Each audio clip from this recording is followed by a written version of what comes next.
Hi guys, this is Architect Je. Nandito tayo sa San Sebastian Church sa Quiapo, Manila.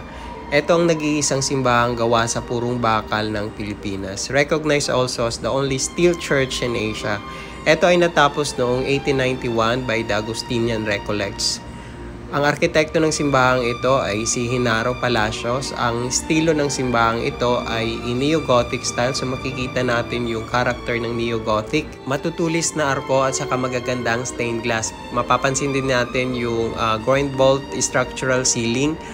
At mapapansin din natin sa retablo yung mga matutulis na design element. Yan ay character ng isang Gothic style ng architecture. Makikita din natin yung mga rose window. Yan yung mga bilog na window decorated by stained glass sa mga facade ng Neo-Gothic design building. Mapapansin din natin yung mga quadrifold at saka trifold design sa bintana. Ito yung pulpito ng San Sebastian.